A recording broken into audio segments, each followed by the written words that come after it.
Hello everyone, मैं ममतेश गुप्ता। आज देखेंगे seventh class political science NCERT chapter number 2। और इस चैप्टर का नाम है स्वस्थ में सरकार की भूमिका। और इससे पहले मैं इसको हम स्टार्ट करें, मैं बताना चाहती हूँ कि मैंने फर्स्ट चैप्टर भी कंप्लीट करा दिया है। अगर आपने नहीं देखा है तो इसी वीडियो के डिस्क्रिप्शन में दो प्लेलिस्ट की लिंक पड़ी हुई है।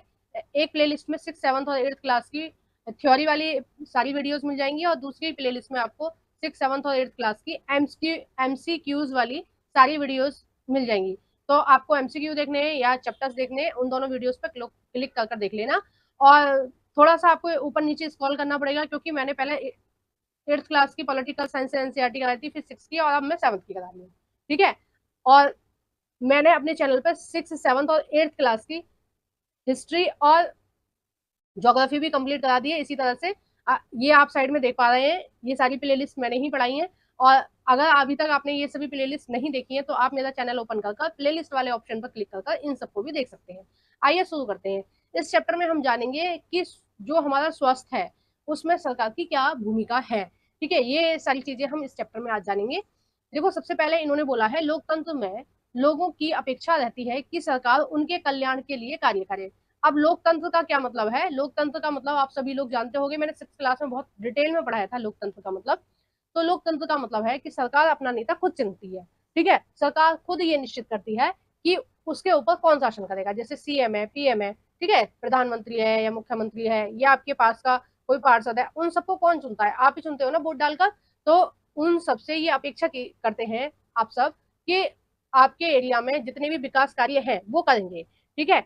अब वो कितना इस पर खड़े उतरते हैं ये उनके ऊपर है, लेकिन आप सब लोग यही सोचकर उनको वोट डालते हैं। ठीक है, आइए नेक्स्ट देखते हैं। यह शिक्षा, स्वास्थ्य, रोजगार प्रदान करने एवं गृह निर्माण, सड़कों के विकास तथा बिजली आदि उपलब्ध कराने के माध्यम से हो सकता है। अब ये जो सरकारें हैं ये क्या क्या कल्याण के कार्य करती हैं? देखो, शिक्षा देती हैं, यानी कि सरकारी स्कूलों का संचालन करती हैं, सरकारी स्कूलों को और खोलती हैं। ठीक है, जहाँ जिन एरिया में सरकारी स्कूल नहीं है वहां पर खोले जाते हैं। और हॉस्पिटल खोलती हैं। स्वास्थ्य सुविधाएं का मतलब है हॉस्पिटल या मेडिकल स्टोर। ठीक है।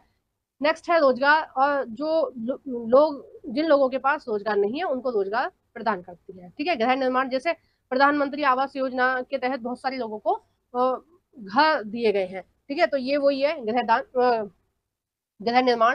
ठीक है। नेक्स्ट इसमें सरकार सड़क के विकास, बिजली आदि के माध्यम से जो सरकारें हैं वो जनता की भलाई के लिए कार्य करती हैं। ठीक है। अब इसमें हम जो मेन बात कर रहे हैं वो बात कर रहे हैं स्वास्थ्य की। ठीक है, इस चैप्टर में बाकी इन सब के ऊपर भी सरकारें काम करती हैं, ये सारी चीजें इसमें लिखी हुई हैं। ठीक है। नेक्स्ट आगे है, इस अध्याय में हम स्वास्थ्य के अर्थ और उसके उससे संबंधित समस्याओं को जांचेंगे। इस अध्याय के उपशीर्षकों को देखेंगे। आपके विचार में यह विषय सरकार से के काम से किस प्रकार जुड़ा है? ठीक है, अब इसमें हम किसके बारे में जानेंगे? पूरे चैप्टर में स्वास्थ्य के बारे में।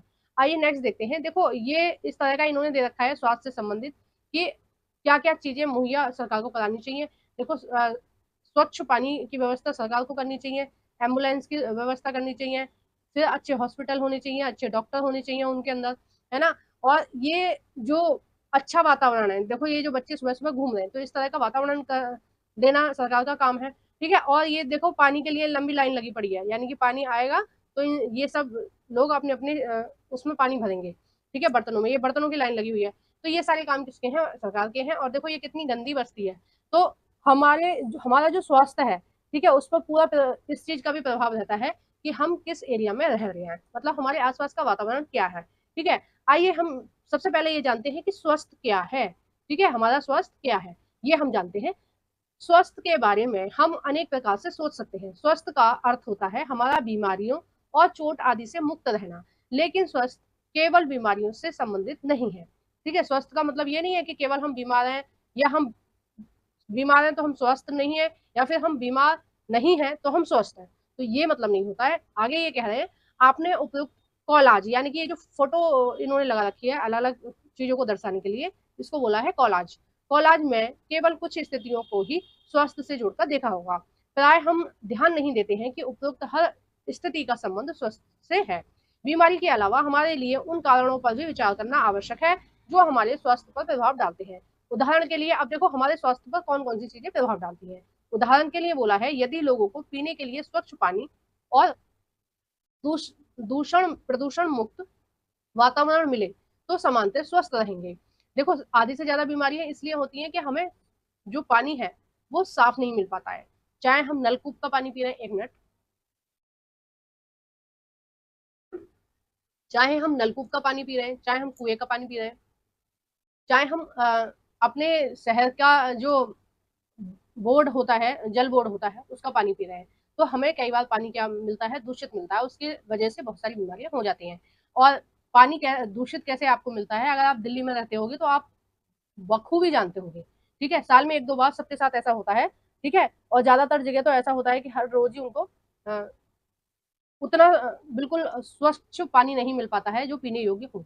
ठीक है, और वातावरण के बारे में आप जानते हैं, पॉल्यूशन है, उसकी वजह से भी हमारा जो बीमारी वाला हो रहा है वो बहुत ज्यादा बढ़ती जा रही है बीमारियां। तो वे समानतः स्वस्थ रहेंगे। तो ये सारी चीजें उपलब्ध कराना किसका काम है, सरकार का काम है। मतलब स्वच्छ पानी देना, ठीक है, और साफ पानी उपलब्ध कराना और प्रदूषण से मुक्त, ये सारी चीजें। दूसरी ओर यदि लोगों को पेट भर भोजन ना मिले अथवा उन्हें घुटन भरी अवस्था में रहना पड़े तो उनके बीमार पड़ने की संभावना अधिक हो जाएगी। देखो, घुटन भरे का मतलब है, देखो यहाँ अब इतने से घर में भी 5-6 लोग रह रहे होंगे कम से कम। ठीक है, एक कमरे की भी जगह नहीं है और इसमें 5-6 लोग रह रहे होंगे, तो क्या है, घुटन भरा ही माहौल है ना ये। और कई बस्तियां तो ऐसी होती हैं कि एक एक दो आदमी को चलने के लिए जगह होती है बस। ठीक है, और वहां ना साफ सफाई होती है ना कुछ होता है, बहुत गंदगी सी रहती है। तो वो क्या है, वो एक तरह से घुटन भरी अवस्था है। और वहां वहां पर कोई भी व्यक्ति कैसे स्वस्थ रह सकता है। तो ये सारे जो जिम्मेदारियां हैं ये सरकार की ही होती है कि स्वच्छ वातावरण, घर, ये सब उपलब्ध करवाना। अब देखो, जैसे प्रधानमंत्री आवास योजना के तहत बहुत सारे गरीब लोगों को जिनके पास घर नहीं है उनको घर मुहैया कराए जा रहे हैं। ठीक है, तो ये सारे काम किसके हैं, सरकार के हैं। हम सब चाहते हैं कि हम जो भी कार्य करें चुस्ती से और ऊंचे मनोबल के साथ करें, यानी कि एक्साइटेडमेंट के साथ करें। ठीक है, चुस्ती और अकर्मणीय रहना, चिंताग्रस्त होना और लंबे समय तक डरे सहमे रहना स्वस्थ जीवन के लक्षण नहीं है। ठीक है, यानी कि ये स्वस्थ जीवन की पहचान नहीं है कि हम डरे सहमे रह रहे हैं या हमें टेंशन है। चिंताग्रस्त यानी हमें टेंशन है, हम सुस्त हैं, ठीक है, और हम कुछ काम नहीं कर रहे हैं, तो ये क्या है, ये हमारे अच्छे स्वास्थ्य की पहचान नहीं है। हम सबको तनाव मुक्त और प्रसन्न रखना, हम सबको तनाव मुक्त और प्रसन्न रहना चाहिए। हमारे जीवन के लिए सभी पहलू स्वास्थ्य के हिस्से हैं। ठीक है, अब इस पैरा का सार क्या निकला, इस पैरे का सार ये निकला कि केवल जो बीमारियां हमें दिखती हैं वही बीमारियां नहीं है, इनके अलावा भी कौन कौन सी बीमारियां हैं। देखो, मानसिक रूप से बीमार होते हैं, हमें पानी वगैरह स्वच्छ नहीं मिल पाता, उसकी वजह से भी हम बीमार हो जाते हैं। और ये जो इतनी गंदी बस्तियां होती हैं उनकी वजह से भी हम, गंदगी की वजह से, प्रदूषण की वजह से, इन सब की वजह से बीमार होते हैं। ठीक है, आइए नेक्स्ट देखते हैं। नेक्स्ट इसमें है भारत में स्वास्थ्य सेवाएं। ठीक है, अब इन्होंने देखो 2 कॉलम दिए हैं। पहले कॉलम में इन्होंने बताया है कि भारत कितना श्रेष्ठ है। ठीक है, भारत के पास क्या क्या चीज उपलब्ध है। ठीक है, दूसरे कॉलम में इन्होंने बताया है, दूसरे स्तंभ में इन्होंने बताया है कि ये सारी सुविधा होने के बाद भी लोगों को इतनी सारी दिक्कतें हैं और वो दिक्कत खत्म नहीं हो पा रही है। ठीक है, अब हम देखते हैं कि हम भारत के पास कौन कौन सी चीजें हैं और हम ये जानेंगे कि उन चीजों का प्रयोग सही तरह से क्यों नहीं हो पा रहा है या सही तरह से नहीं हो रहा है। ठीक है, तो हम ये चीज जानेंगे। आइए देखते हैं कॉलम 1 में क्या लिखा है। संसार भर में भारत में सर्वाधिक चिकित्सा महाविद्यालय और यानी कि मेडिकल कॉलेज सबसे ज्यादा भारत में है और सबसे ज्यादा भारत में डॉक्टर तैयार किए जाते हैं। लगभग हर साल 30,000 नए डॉक्टर तैयार होते हैं। ठीक है, यानी कि 30,000 जो लोग बच्चे हैं उनको डॉक्टर की डिग्री मिलती है, उनकी पढ़ाई डॉक्टरी की पूरी हो जाती है। ठीक है, हर साल 30,000। भारत में अधिकांश डॉक्टर शहरी क्षेत्रों में बसते हैं। ग्राम वासियों यानी कि गांव के जो लोग होते हैं को डॉक्टर तक पहुंचने के लिए लंबी दूरी तय करनी पड़ती है। ग्रामीण क्षेत्रों में जनसंख्या के मुकाबले डॉक्टरों की संख्या बहुत कम है। ठीक है, ये बात आप सभी लोग जानते हैं कि गांव में डॉक्टर देखने को नहीं मिलते हैं, है ना। अब किसी एक आध के गांव में कोई डॉक्टर हो तो आप कमेंट बॉक्स में बता सकते हैं कि आपका गांव का नाम क्या है और आपके गांव में हॉस्पिटल है। ठीक है, तो अपने गांव के नाम के साथ आप हॉस्पिटल भी टाइप करना ताकि मुझे पता रहे, और हो सके तो आप अपना जिला भी बताना ताकि पता रहे कि कौन से जिले में गांव में डॉक्टरों की सुविधा दी गई है। ठीक है, मेरे हिसाब से तो शायद ही किसी गांव में होगी, नहीं है, क्योंकि मेरे गांव में ना, मेरे गांव में थी और ना आसपास के किसी गांव में हॉस्पिटल है। नेक्स्ट है, पिछले वर्षों में स्वास्थ्य सुविधा सेवाओं की सुविधा में काफी वृद्धि हुई है। अब देखो, 1950 में कितने हॉस्पिटल थे, 2,717 हॉस्पिटल थे, जबकि 1991 में इनकी संख्या 11,174 हो गई। ठीक है, अब 2017 में इनकी संख्या 23,583 हो गई। यानी कि हॉस्पिटल हर साल बढ़ रहे हैं, हर साल नए हॉस्पिटल बन रहे हैं। उसके बावजूद भी भारत में करीब 5 लाख लोग प्रतिवर्ष तपेदिक यानी टीबी की बीमारी से मर रहे हैं। टीबी की बीमारी जो होती है वो एक दूसरे से फैल जाती है। यानी कि अगर आपके घर में किसी को टीबी हो जाता है, किसी सदस्य को, और आप उसका झूठा खा लेते हैं, ठीक है, या वो आपके सामने बैठ के खांस रहा है, तो उसके जो बहुत जो जिनको आप आंखों से भी नहीं देख पाते हो ना, बहुत महीन जो उसका खांसने में जो आता है ना, थोड़ी भाप टाइप की जो निकलती है, वो बहुत महीन होते हैं, और उसमें ही टीबी की जो बीमारी है एक व्यक्ति से दूसरे व्यक्ति में पहुंच जाती है। ठीक है, यानी कि अगर कोई किसी को आपके घर में टीबी हो जाए तो फिर आपको उससे थोड़ी सी दूरी बनाकर बैठना है। ठीक है, उसके बराबर में नहीं बैठना है, क्योंकि पता नहीं होता ना कब उसको खांसी आ जाएगा, कब उसके अंदर की जो बीमारियां हैं खांसी के जरिए आपके मुंह तक पहुंच जाए, आपके सांस तक पहुंच जाए।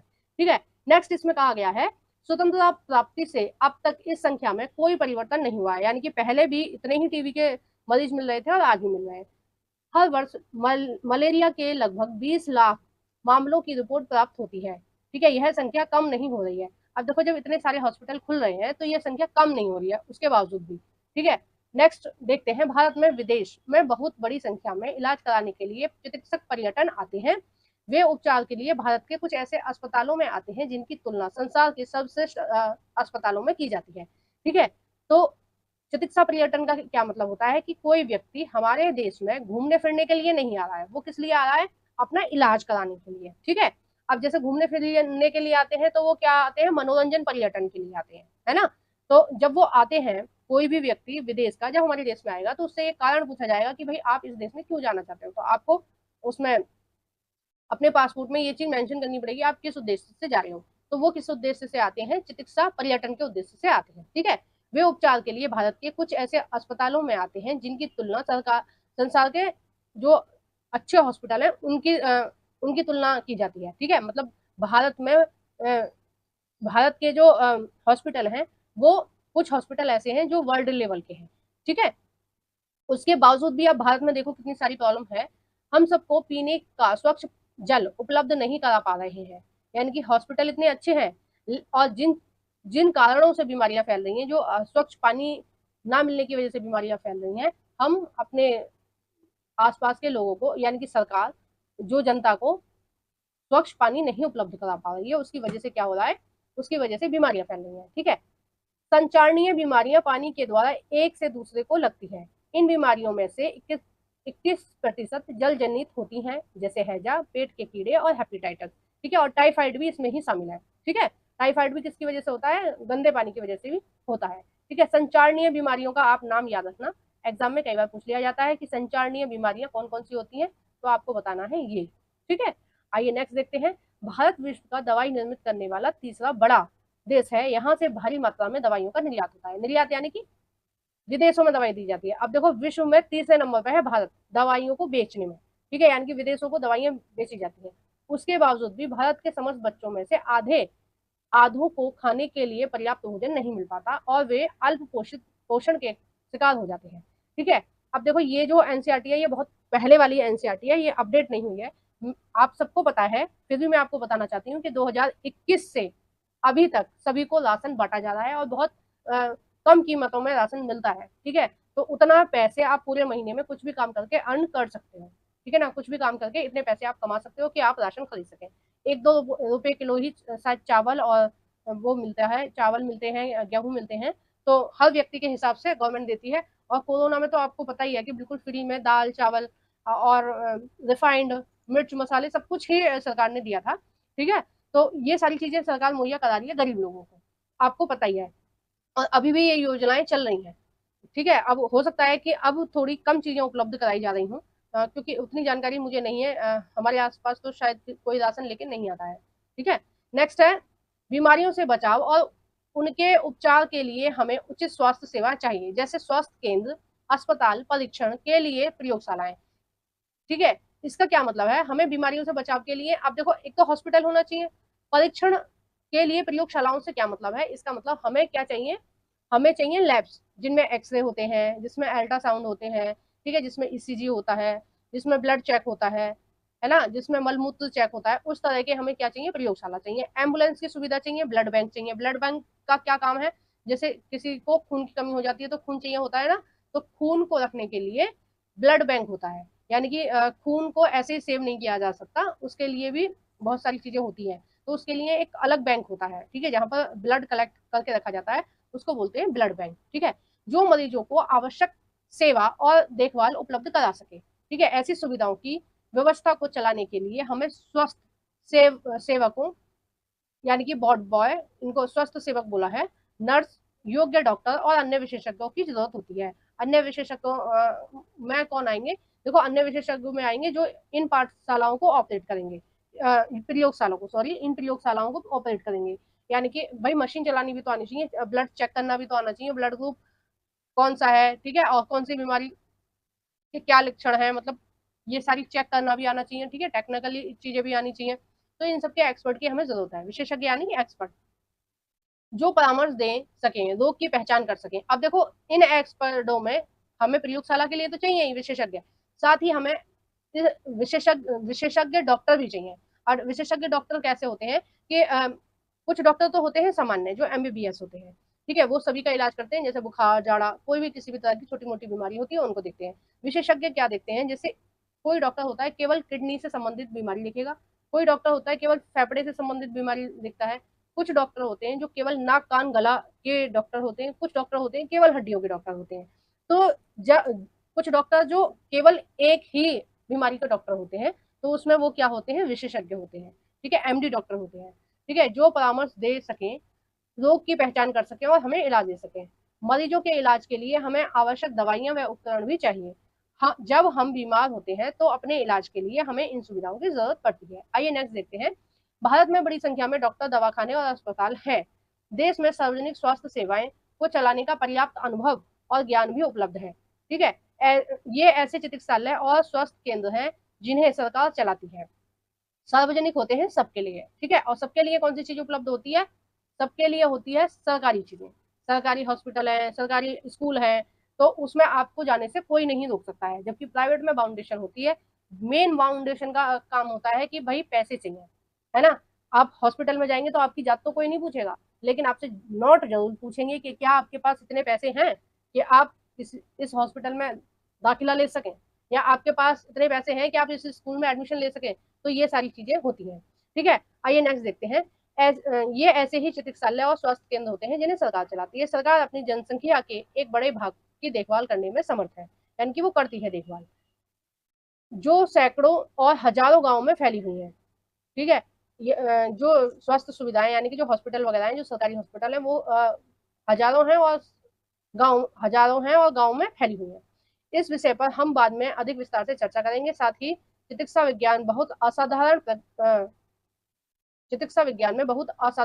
प्रगति हुई है, जिसके चलते देश में इलाज की नई तकनीकें और विधियां उपलब्ध हैं, ठीक है। आइए नेक्स्ट देखते हैं। फिर भी दूसरा स्तंभ अभी जो हमने कॉलम पढ़े थे ना, कॉलम कॉलम जो ये पढ़े थे, अब ये इसकी बात कर रहे हैं, दूसरा स्तंभ। फिर भी दूसरा स्तंभ दिखाता है कि हमारे देश में स्वास्थ्य की स्थिति इतनी खराब है, उपयुक्त सकारात्मक विकास के बाद भी हम जनता को उचित स्वास्थ्य सुविधा देने में असमर्थ हैं। यह विरोधाभासजनक है, यानी कि हमारे पास सारी चीजें हैं, उसके बाद भी हम उनको नहीं दे पा रहे हैं, तो ये क्या हो गया, विरोधाभास हो गया, ठीक है। नेक्स्ट है, जो हमारी अपेक्षाओं के विपरीत है। हमारे देश के पास पैसा है, ज्ञान है, अनुभव है, व्यक्ति है, फिर भी हम सबको आवश्यक स्वास्थ्य सेवाएं देने में असमर्थ है, ठीक है। यानी कि हमारे पास क्या क्या चीज है, पढ़े लिखे डॉक्टर भी हैं, अनुभवी डॉक्टर भी हैं, व्यक्ति भी हैं, ठीक है, और उसके बाद भी हम सबको स्वास्थ्य सुविधाएं नहीं दे पाते हैं। नेक्स्ट देखते हैं, एक इलाज का खर्च। देखो ये कहानी के जरिए कुछ चीजों को समझाया गया है ना। तो जो भी बच्चे 7th क्लास में पढ़ रहे हैं, वो सभी इस कहानी को बहुत अच्छे से रीड करेंगे। इसमें कुछ ऐसा नहीं है कि आपके एग्जाम में पूछा जाए, तो इस कहानी के जरिए बच्चों को कुछ समझाने की कोशिश करी गई है, तो आप समझ लेना। कहानी बहुत इंटरेस्टिंग है, मैंने पढ़ के देखी है, मुझे ऐसा नहीं लगा कि एग्जाम में इसमें से कुछ आ सकता है, इसलिए मैं आपको यहाँ पर नहीं बता रही हूँ, ठीक है। नेक्स्ट हेडिंग हम देखेंगे, सार्वजनिक और निजी स्वास्थ्य सुविधाएं। देखो इन्होंने स्वास्थ्य सुविधाओं को दो भागों में डिवाइड किया है, पहला है सार्वजनिक और दूसरा है निजी। सार्वजनिक कौन से होते हैं, जो सरकारी हॉस्पिटल वगैरह होते हैं, उनको, जो सभी के लिए होते हैं, सरकारी हॉस्पिटल वगैरह जो होते हैं उनको बोलते हैं सार्वजनिक, और निजी स्वास्थ्य सुविधाएं होती हैं जो प्राइवेट होते हैं। ठीक है, जो प्राइवेट हॉस्पिटल होते हैं, प्राइवेट स्कूल होते हैं, उनको बोलेंगे हम निजी। ठीक है, तो आप समझ गए ना निजी स्वास्थ्य सुविधाएं और सार्वजनिक स्वास्थ्य सुविधाओं में क्या अंतर है। आइए देखते हैं नेक्स्ट। देखो एक छोटा सा कॉलम यहाँ पर दे रखा है, पहले हम उसको पढ़ेंगे। हमें सरकार को कर क्यों देना चाहिए, यानी कि यहाँ पर ये सवाल पूछा जा रहा है कि हमें सरकार को कर क्यों देना चाहिए, हमें टैक्स क्यों देना चाहिए। ठीक है, अब देखो बहुत सारे जो भी फ्रेंड्स मेरे इस वीडियो को देख रहे हैं, वो उनको लग रहा होगा कि हम तो टैक्स नहीं देते, कुछ देते हैं कुछ नहीं देते, है ना। तो मैं आपको बताना चाहती हूँ कि भारत का हर एक नागरिक टैक्स देता है। ठीक है, हर एक नागरिक टैक्स देता है, आप भी देते हो, और बहुत गरीब से गरीब बंदा भी टैक्स देता है। अब देखो कैसे देता है। आप कुछ भी सामान खरीदते हो, हर सामान पे जीएसटी लगती है। आप 5 रुपए का बिस्कुट का पैकेट खरीदते हो, उस पर भी आप टैक्स दे रहे हो, उसमें टैक्स इंक्लूड होता है। पहले से ही जो कंपनियां होती हैं टैक्स उसमें प्लस करके रखती हैं, तो आप टैक्स दे रहे हो ना। फिर आप कौन सा टैक्स, फिर आप चावल खरीद रहे हो, दाल खरीद रहे हो, आटा खरीद रहे हो, पैकेट में जो भी चीज आ रही है वो सब पर आप टैक्स दे रहे हो।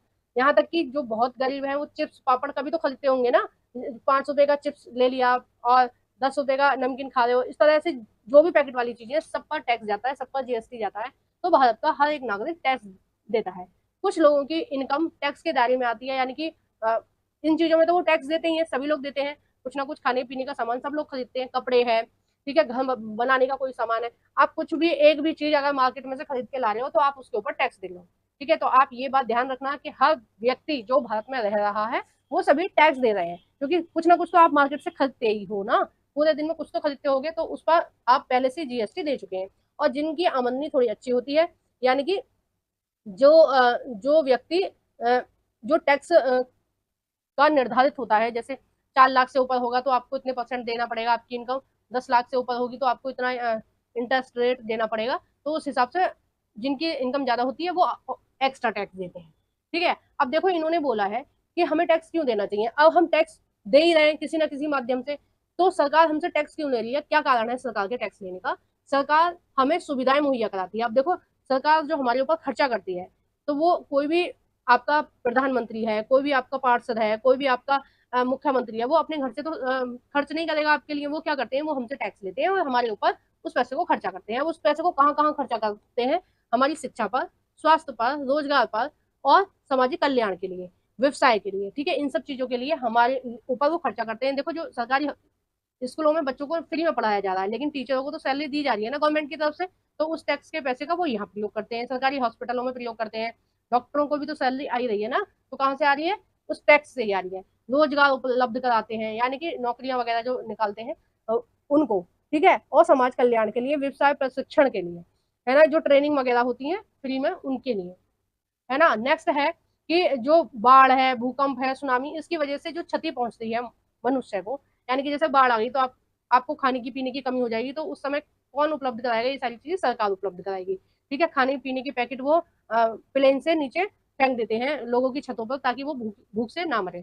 ठीक है, अगर भूकंप में आपका घर टूट गया है, आपके घर में कोई कमाने वाला नहीं है, तो इस तरह से लोग क्या सरकार क्या करती है, आपको फंड वगैरह देती है, कुछ सहायता के रूप में 2-4 लाख रुपए दे देती है, ताकि आप ठीक से जी सके, ठीक से खा पी सके। ठीक है, सुनामी की वजह से नुकसान हो जाए, ठीक है, बाढ़ की वजह से मेनली खेतों में नुकसान हो जाता है, तो उस सब की भरपाई सरकार करती है, ताकि लोग अब सामान्य रूप से जी सके।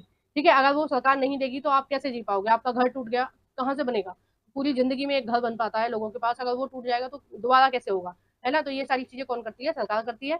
राहत का काम करती है, यानी कि बहुत सारी सुविधाएं उपलब्ध करा दी है, खाने पीने की, पुनर्वास, यानी कि घर निर्माण के लिए भी दोबारा अगर आपका घर को क्षति पहुंची है तो सरकार उसके लिए भी राहत का काम करती है, आपको कुछ पैसे देती है ताकि आप अपना दूसरा घर बना सकें। तो इन सारी चीजों पर जो सरकार है वो खर्चा करती है। अब देखो सार्वजनिक जो सेवाएं हैं उसके बारे में आपने यहाँ पर देख लिया। ठीक है, सभी सेवाओं के बारे में आपने यहाँ देखा। और अब हम इस कॉलम में केवल और केवल सार्वजनिक स्वास्थ्य सेवाओं के बारे में देखेंगे कि सरकार हमें किस तरह से स्वास्थ्य सुविधाएं उपलब्ध करा रही है। आइए देखते हैं। सार्वजनिक स्वास्थ्य सेवाएं स्वास्थ्य केंद्रों व अस्पतालों की एक श्रृंखला है जो सरकार द्वारा चलाई जाती है। ये केंद्र और अस्पताल आपस में जुड़े होते हैं। ठीक है, आपस में कैसे जुड़े होते हैं, जैसे गाँव गाँव का जो हॉस्पिटल होगा, मान लीजिए गांव का हॉस्पिटल होगा, वैसे गांव में हॉस्पिटल होते नहीं है, गांव का शहर से होगा, शहर का जिले से लिंक होगा, जिले का कमिश्नरी से या फिर राज्य से लिंक होगा। यानी कि अगर आप बीमार पड़ते हैं, आपको कोई दिक्कत हो गई, तो आपने शहर वाले हॉस्पिटल में आपने भर्ती हो गए। ठीक है, अगर शहर वाले हॉस्पिटल में कुछ सुविधाएं नहीं है जैसे ब्लड बैंक नहीं है, या फिर कुछ मशीनरी नहीं है, कुछ टेस्ट नहीं हो पा रहे हैं आपके, ठीक है, या फिर जो वेंटिलेटर की या आईसीयू की सुविधा है वो नहीं है, तो वो क्या करेंगे, जिले वाले को रेफर कर देंगे, और जिले वाले में कुछ सुविधाएं कम है तो वो क्या करेंगे, राज्य के अच्छे हॉस्पिटलों को वो रेफर कर देते हैं आपको, ठीक है। तो ये जो रेफर करने का सिस्टम है ये कैसा है, ये आपस में जुड़ा हुआ है। अगर सब स्वतंत्र हो तो एक दूसरे को कोई थोड़ी ना रेफर करेगा। तो ये स्वास्थ्य जो सुविधाएं हैं ये कैसी हैं, आपस में जुड़े हुए होते हैं हॉस्पिटल, ठीक है, इनकी एक श्रृंखला होती है, जिससे ये शहरी व ग्राम दोनों क्षेत्रों को सुविधाएं प्रदान करते हैं और सभी बीमारियां साधारण से लेकर विशेष देखभाल की जरूरत वाली बीमारियों का इलाज प्रदान करते हैं। ग्राम के स्तर पर एक स्वास्थ्य केंद्र होता है, ठीक है, इन्होंने बोला है कि गांव में भी एक स्वास्थ्य केंद्र होता है। वैसे मुझे लगता नहीं है, अगर आपके गांव में कोई भी हॉस्पिटल है या कोई स्वास्थ्य केंद्र जैसी चीजें हैं तो प्लीज आप मुझे अपना गांव और अपना जिला कमेंट बॉक्स में बता देना, ठीक है। तो मैं भी जानना चाहती हूँ कि भारत में भी क्या गाँव में भी हॉस्पिटल होते हैं, क्योंकि मैंने तो अपने गाँव के आसपास कोई हॉस्पिटल देखा नहीं है, ठीक है। अगर आपके गाँव के पास कोई हॉस्पिटल है, कोई भी स्वास्थ्य केंद्र है, तो आप अपने गाँव का नाम और उस जिले का नाम भी डालना उसमें, ताकि मुझे भी पता लगे कि चलो भारत तरक्की कर रहा है, गाँव को भी इतनी अच्छी सुविधाएं उपलब्ध कराई जा रही है। जहाँ प्राय एक नर्स और एक ग्राम स्वास्थ्य सेवक यानी कि वार्ड बॉय वहां पर होता है, एक नर्स होती है, और ये छोटी मोटी चीजों के लिए, छोटी मोटी बीमारियों के लिए काम करते हैं, ठीक है। उन्हें सामान्य बीमारियों के इलाज के लिए प्रशिक्षण दिया जाता है, जैसे बुखार हो गया, जुकाम हो गया, इस तरह से, ठीक है। और वे प्राथमिक स्वास्थ्य केंद्र के डॉक्टर की देखरेख में कार्य करते हैं, ठीक है, यानी कि बहुत छोटा मोटी जो चीजें होती हैं वो वहां पर उनका इलाज हो जाता है। ग्रामीण क्षेत्रों में ऐसा केंद्र कई गाँव की जरूरतों को पूरा करता है, ठीक है, यानी कि ये कह रहे हैं कि कई गाँव में एक इस तरह का हॉस्पिटल होता है। जिला स्तर पर जिला अस्पताल होता है जो इन सभी स्वास्थ्य केंद्रों की देखरेख करता है, यानी कि इन जो गांव लेवल पर जो भी हॉस्पिटल होंगे उनको दवाइयां मुहैया कराना या उपकरण मुहैया कराना, जैसे इंजेक्शन लगाएंगे तो ये सिरिंज वगैरह मुहैया कराना, उपलब्ध कराना, ये सब का देखरेख कौन करेगा, जिला स्तर की वो अस्पताल करेगा, ठीक है।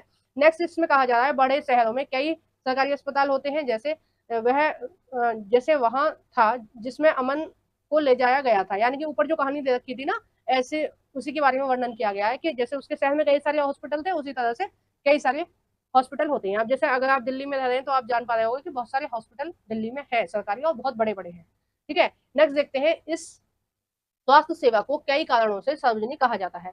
मतलब सार्वजनिक कहने की क्या वजह होती है। सरकार ने सभी नागरिकों को स्वास्थ्य सुविधा प्रदान करने की वचनबद्धता को पूरा करने के लिए अस्पताल और स्वास्थ्य केंद्र स्थापित किए हैं, ठीक है। यानी कि सरकार इसके लिए वचनबद्ध है, क्योंकि सरकार को हम टैक्स देते हैं, इसलिए सरकार हमें ये सारी सुविधाएं देती है, ठीक है। अब देखो मैं एक आपको अंतर बता देती हूँ कि सार्वजनिक चीजों में और निजी चीजों में क्या अंतर होता है। सार्वजनिक कोई भी सुविधा आपको दी जा रही है, चाहे शिक्षा की, स्वास्थ्य की, किसी भी चीज की सुविधा आपको दी जा रही है, तो वो होती है लोक कल्याण के लिए, ठीक है। सरकार किसके लिए काम करती है, लोक कल्याण के लिए, जनता की भलाई के लिए, ठीक है, जनता को सुविधा देने के लिए। जबकि जो निजी क्षेत्र के जो भी संस्था है, जो भी निजी क्षेत्र के लिए प्राइवेट हॉस्पिटल है या प्राइवेट स्कूल है, ठीक है, या कोई भी प्राइवेट कंपनी है, वो किसके लिए काम करती है, वो करती है केवल और केवल अपने लाभ के लिए।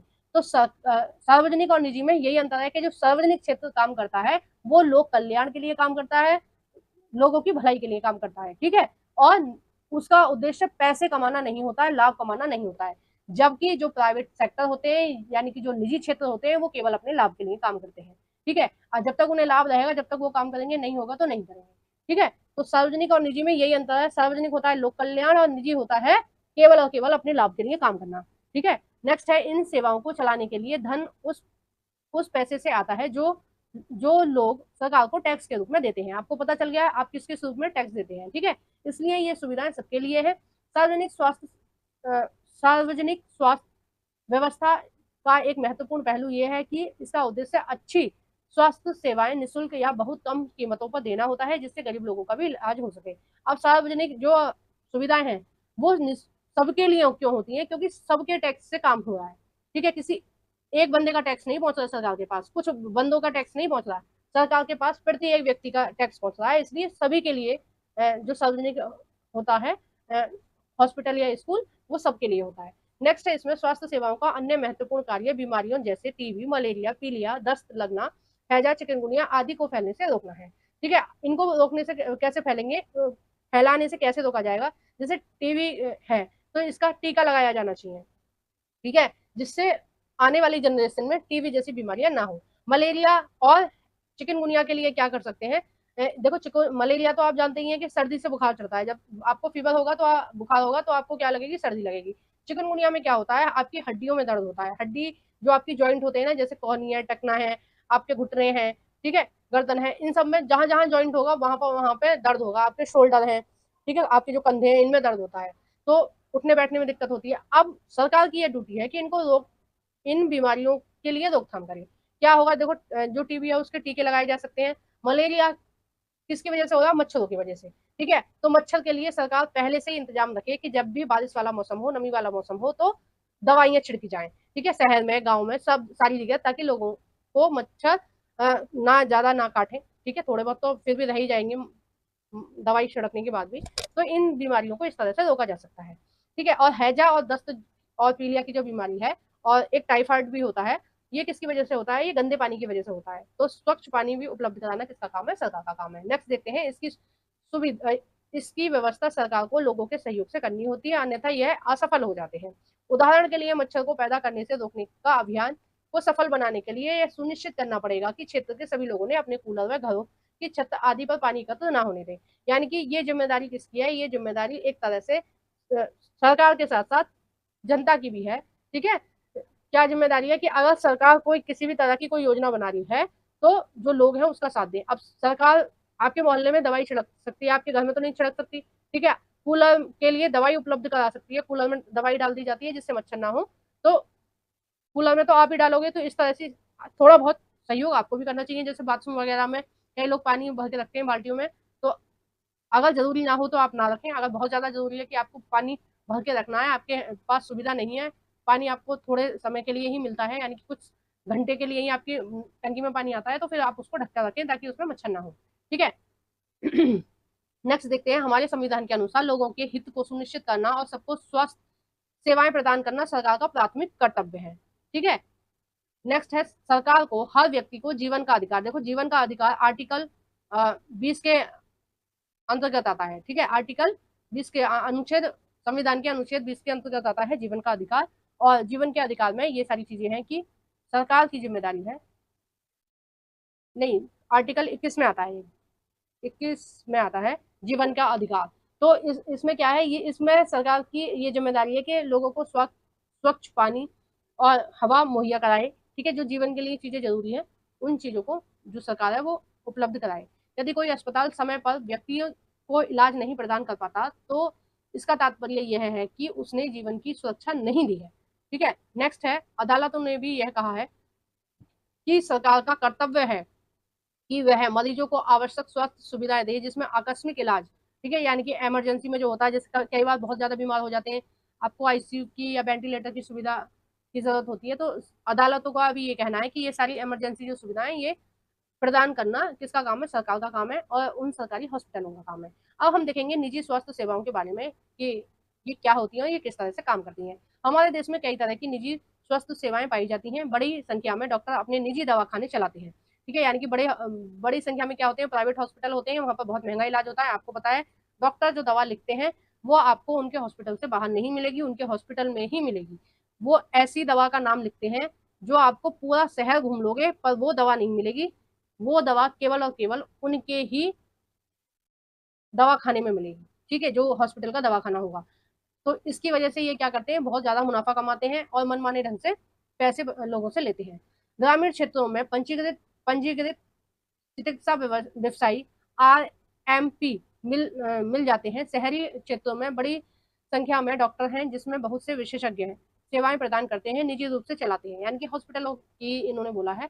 अस्पताल में नर्सिंग होम भी होते हैं, ठीक है। नेक्स्ट है, इसमें काफी संख्या में प्रयोगशाला है, यानी कि लैब वगैरह हैं जो खून की जांच करती हैं, आपके मलमूत्र की जांच करती हैं, ठीक है, अनेक बीमारियों की जांच करती हैं, जो परीक्षण करती हैं, वह विशिष्ट सुविधाएं प्रदान करती हैं, जैसे एक्सरे, अल्ट्रासाउंड। ऐसी दुकानें भी हैं जहां से हम दवाई खरीद सकते हैं, ठीक है। नेक्स्ट इसमें कहा जा रहा है, जैसे कि इनके नामों से ज्ञात होता है कि निजी स्वास्थ्य सेवाओं पर सरकार का स्वामित्व नहीं होता, यानी कि सरकार इसमें इंटरफियर नहीं कर सकती। जैसे किसी हॉस्पिटल में बेड का चार्ज 2000, 2500, 3000 लिया जा रहा है, तो सरकार उसमें नहीं कह सकती कि भाई आप अपना चार्ज कम करो, ठीक है। इसमें सरकार हस्तक्षेप नहीं कर सकती है, वो उनकी मर्जी है। उनकी मर्जी चाहे पैरासीटामोल को वो 10 रुपए की एक बेचे, उनकी मर्जी, चाहे वो उसका कवर चेंज करके पैरासीटामोल को 50 रुपए की बेचे, तो सरकार उसमें इंटरफेयर नहीं कर सकती है, सरकार का इसमें नियंत्रण नहीं हो सकता है। लेकिन अगर आपके साथ धोखाधड़ी हो रही है या आपको गलत दवाई दी जा रही है तो सरकार इसमें संज्ञान ले सकती है, सरकार इसमें हस्तक्षेप कर सकती है। जैसे कई बार नकली दवाइयां दे दी जाती हैं या एक्सपायर दवाइयां दे दी जाती हैं, तब सरकार बोलेगी आपके हित में। सार्वजनिक स्वास्थ्य सेवाओं के विपरीत इन निजी स्वास्थ्य संस्थाओं में मरीजों को हर सेवा के लिए बहुत अधिक धन देना पड़ता है, ये सबको ही पता है। ठीक है, आज निजी कंपनियां सेवाएं चारों ओर दिखाई देती हैं, अब तो बड़ी बड़ी कंपनियां अस्पताल भी चलाती हैं। ठीक है, मतलब उन कंपनियों के हॉस्पिटल होते हैं, कुछ कंपनियां दवाइयों को बनाने और बेचने भी लगी हैं, शहरों के कोने कोने में दवाइयों की दुकान देखी जा सकती है। ठीक है, एक कॉलम ये दे रखा है, बहुत इंपॉर्टेंट है, ये आपको देखना बताना चाहती हूँ मैं। भारतीय आयु आयुर्विज्ञान, ठीक है, एक संस्था का नाम है जो भारत की है, भारतीय आयुर्विज्ञान परिषद का आयुर्विज्ञान नैतिक संहिता कहता है। अब नैतिक संहिता के अनुसार क्या कहा जा रहा है, जहां तक संभव हो सके प्रत्येक चिकित्सक यानी डॉक्टर को औषधि के जेनरिक नाम ही पर्चे में लिखने चाहिए। जेनरिक नाम से मतलब है कि उस दवाई का साइंटिफिक नाम लिखना चाहिए। ठीक है, साइंटिफिक नाम से मतलब है जैसे पैरासीटामोल है, ठीक है, तो पैरासीटामोल का जो उसके अंदर जो जो चीजें डाली गई हैं, ठीक है, जो केमिकल है या जो औषधि उसमें डाली गई है, उनका जो मिक्सचर है उसका जो साइंटिफिक नाम है वो लिखना चाहिए। ठीक है, और उसमें लिखना चाहिए कितने एमजी है, ताकि व्यक्ति उसको जिस भी कंपनी की वो दवाई लेनी है, किसी भी व्यक्ति को जिस भी कंपनी की दवाई लेनी है वो ले सके। जैसे पैरासीटामोल ही 20-25 से ज्यादा कंपनियां बनाती हैं। ठीक है, अलग अलग प्रकार की आपको दवाइयां मिलेंगी। जैसे गैस की दवाई है तो अलग अलग कंपनियां गैस की दवाइयां बनाती हैं।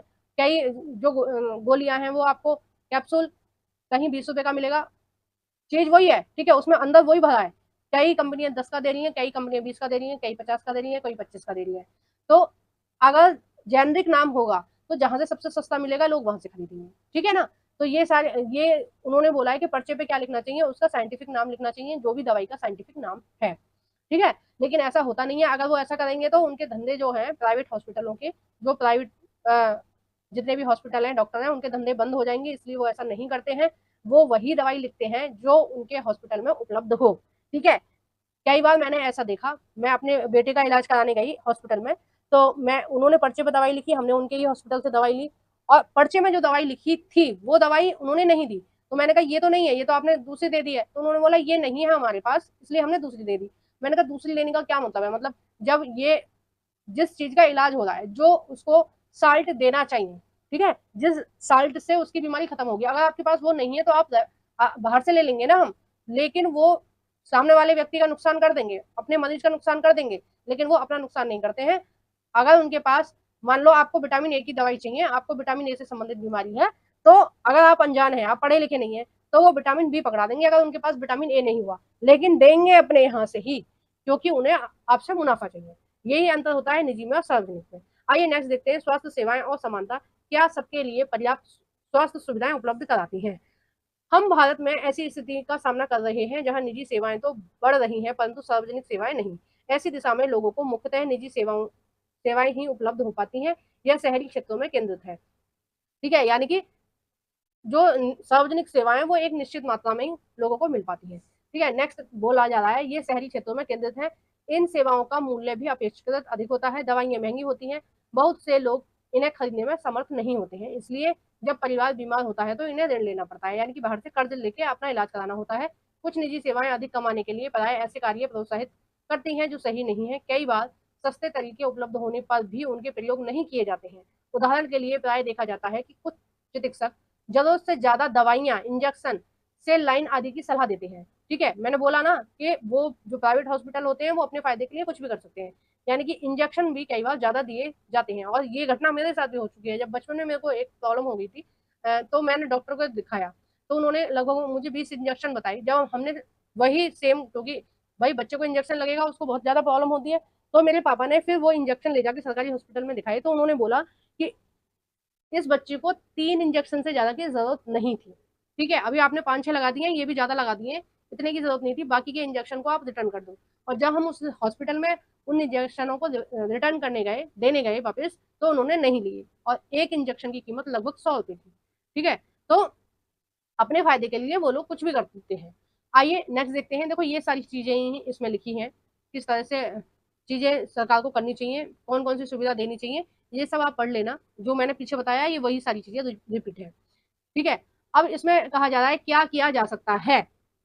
इसमें कोई संदेह नहीं है कि हमारे देश में लोगों के स्वास्थ्य की दिशा अच्छी नहीं है।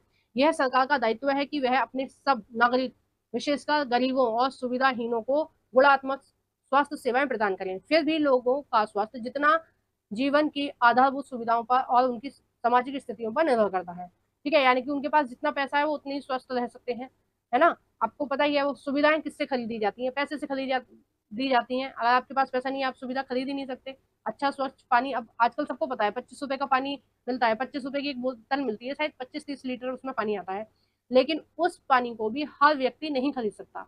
किसी व्यक्ति के पास इतने पैसे ही नहीं है कि वो 25 रुपए रोज खर्च करके एक पानी की बोतल खरीद ले जिसमें 25-30 लीटर पानी आता है और वो अपने परिवार को स्वच्छ पानी दे सके। तो कहीं ना कहीं गरीबी एक अभिश्राप होती है ना।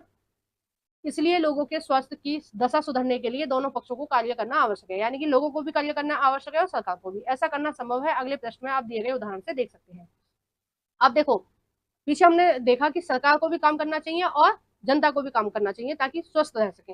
एक इसमें दे रखा है प्रसंग केरल के बारे में। केरल का एक अनुभव है। केरल की सरकार ने क्या किया, 1986 में केरल की सरकार ने क्या किया, अपने बजट का 40% हिस्सा पंचायतों को दे दिया। अब पंचायत के बारे में मैं आपको यहाँ नहीं पढ़ाऊंगी, मैंने 6 क्लास की पॉलिटिकल साइंस एनसीईआरटी में पंचायत को बहुत ज्यादा डिटेल में पढ़ाया है। अगर आपने नहीं देखा है तो इसी वीडियो के डिस्क्रिप्शन में जो मैंने लिंक दे रखा है प्लेलिस्ट का, आप उस पर क्लिक कर देख सकते हैं। ठीक है, पंचायतें होती हैं, जो गांव का प्रधान होता है उसके अंतर्गत पंचायतें आती हैं। ठीक है, तो इन्होंने क्या किया, 40% पैसा पंचायतों को सीधे दे दिया। अब पंचायतों ने इस पैसे को लोगों की भलाई के काम में लगाया। उन्होंने स्वच्छ पानी उपलब्ध कराने की कोशिश करी, आहार यानी खाना, औरतों के विकास के लिए शिक्षा आदि की व्यवस्था करी। करने के लिए उचित व्यवस्था सुनिश्चित करना संभव हो सका, यानी कि उन्होंने इस पैसे को वहां पर लगाया। 40% का मतलब हो गया यानी कि राज्य सरकार का बजट, केरल सरकार का बजट अगर उस समय 100 रुपए के बराबर था तो उन्होंने 40 रुपए केवल ग्राम पंचायतों को दे दिए, यानी कि गाँव के सुधार करने के लिए दे दिए। ठीक है, इसके फलस्वरूप जल वितरण व्यवस्था की जांच की गई, स्कूल और आंगनबाड़ियों के काम को सुनिश्चित किया गया और गांव की विशेष समस्याओं पर ध्यान दिया गया। ठीक है, यानी कि गांव में और भी बहुत सारी समस्याएं हैं, जैसे रोड है, पानी है और राशन है, इस तरह की चीजों पर उन्होंने ध्यान दिया और उन्होंने खर्च किया और चीजें बेटर हुई। स्वास्थ्य केंद्रों में भी सुधार किए गए। इन सब कार्यों की स्थिति में सुधार लाने का प्रयत्न किया गया। इतने प्रयत्न के बाद भी कुछ समस्याएं बनी रही। अब देखो इतना सारा पैसा खर्च हो गया, 40% बहुत बड़ा अमाउंट होता है। इतने सारे पैसे खर्च होने के बाद भी कुछ कमी रह गई। कौन कौन सी कमी रह गई, जैसे दवाइयों की कमी रह गई और हॉस्पिटलों में बिस्तर नहीं मिले लोगों को पर्याप्त, और पर्याप्त डॉक्टर ना नहीं होना, तो ये सारी समस्या रही और इन समस्याओं को दूर करने की आवश्यकता है। अधिक जानकारी के लिए लॉगिन करके मतलब इस वेबसाइट पर आप जानकारी प्राप्त कर सकते हैं केरल से संबंधित ये जो चीजें थी इनके बारे में। ठीक है, नेक्स्ट दे रखा है कोस्टा रिका का तरीका। अब आपने पहले देखा केरल का तरीका, मतलब केरल की सरकार ने कौन सा तरीका अपनाया। ठीक है, अब हम देखेंगे कोस्टा रिका का तरीका। कोस्टा रिका का क्या तरीका था। कोस्टा रिका एक देश का नाम है। ठीक है, कोस्टा रिका को मध्य अमेरिका का सबसे स्वस्थ देश माना जाता है। मध्य अमेरिका में है ये देश। ठीक है, क्या नाम है, कोस्टा रिका। बहुत ज्यादा एग्जाम में पूछा जाता है, आप इसको ध्यान रखना अच्छे से। कोस्टा रिका, इसका मुख्य कारण उसके संविधान में निहित है। ठीक है, कई वर्ष पहले कोस्टा रिका ने एक बहुत महत्वपूर्ण निर्णय लिया कि वह देश में सेना नहीं रखेगा। ठीक है, देखो हमारा एक बहुत बड़ा अमाउंट, जो हमारा टैक्स का बहुत बड़ा अमाउंट, यानी बहुत ज्यादा पैसा किस पर खर्च हो जाता है, हमारी सेना पर।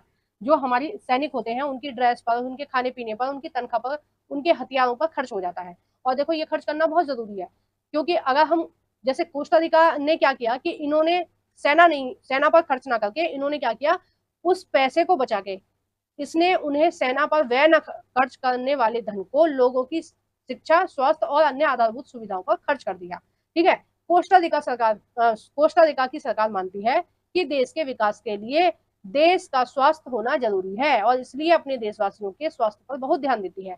कोस्टा रिका की सरकार अपने सभी निवासियों को स्वास्थ्य के लिए मूलभूत सेवाएं और सुविधाएं देती है, जैसे पीने का पानी, पीने का सुरक्षित पानी, सफाई, पोषण, आवास, स्वास्थ्य की शिक्षा को और बहुत कुछ महत्वपूर्ण माना जाता है। और सभी स्तरों पर स्वास्थ्य संबंधी ज्ञान शिक्षा का भी एक जरूरी पार्ट है। अब देखो ये जो पॉलिसी थी, जो इसने कोस्टा रिका ने जो तरीका अपनाया था, कौन सा तरीका अपनाया था कि इन्होंने सेना पे खर्च नहीं किया और उस पैसे को किस पर खर्च किया, सेना पे खर्च न कर देश की स्वास्थ्य सुविधा और शिक्षा पर खर्च किया। लेकिन ये हर देश नहीं कर सकता है। अब भाई कोस्टा रिका के जो पड़ोसी देश होंगे वो बहुत अच्छे होंगे, हमारे यहाँ कितने अच्छे देश है नहीं पड़ोसी। कोस्टा रिका के चीन जैसे पड़ोसी देश नहीं होंगे, हमारे यहाँ पे चीन जैसा पड़ोसी देश है। अगर उसको पता चल गया ना कि हम अपनी सेना पर पैसा खर्च नहीं कर रहे हैं, हम अपनी सेना को हथियार नहीं उपलब्ध करा रहे हैं, उसी दिन आ जाएगा दिल्ली तक, ठीक है, एक दिन में ही आधा भारत कंप्लीट कर लेगा वो। तो सेना पर हमारे लिए खर्चा करना बहुत जरूरी है। इस तरीके को भारत कभी भी नहीं अपना सकता है। अब पाकिस्तान है, अफगानिस्तान है, बहुत सारे आतंकी संगठन कोशिश करते रहते हैं भारत में एंट्री करने का, तो उनको रोकने के लिए सेना की जरूरत होती है। ठीक है, अब कोई हिंद महासागर में से घुस के हमें उधर से हानि पहुंचाने लगे, नुकसान पहुंचाने लगे, तो उसके लिए भी फोर्स की जरूरत होती है ना। तो हमारे आसपास के जो वातावरण है, आसपास के जो हमारे पड़ोसी देश हैं वो उतने अच्छे नहीं है, शायद कोस्टा रिका के जो पड़ोसी देश होंगे वो अच्छे होंगे। ठीक है, तो इसलिए वो इस पॉलिसी को अपना सकता है। तो आप ये मत सोचना कि हमारा देश ने ऐसा बढ़िया वाला काम नहीं क्यों नहीं किया, तो वो नहीं कर सकता था। देखो नेक्स्ट ये शब्दावली दी हुई है बुक के लास्ट में, इसको आप जरूर पढ़ना। इसमें आपको बहुत सारी चीजों के बारे में जानकारी होती है और जब आप एग्जाम में ये चीजें देखते हैं तो आपके माइंड में एकदम से क्लिक करती हैं। ठीक है, इसमें एक जेनरिक नाम दिया हुआ था जिसमें लिखा गया, जिसमें बताया था ना आयुर्विज्ञान की जो संहिता उसमें लिखा हुआ है कि जो वो होते हैं क्या बोला है, डॉक्टर जो होते हैं उनको जेनरिक नाम लिखना चाहिए दवाइयों का, दवाइयों के रसायन नाम। ठीक है, दवाई का कौन सा नाम लिखना चाहिए, रसायन नाम।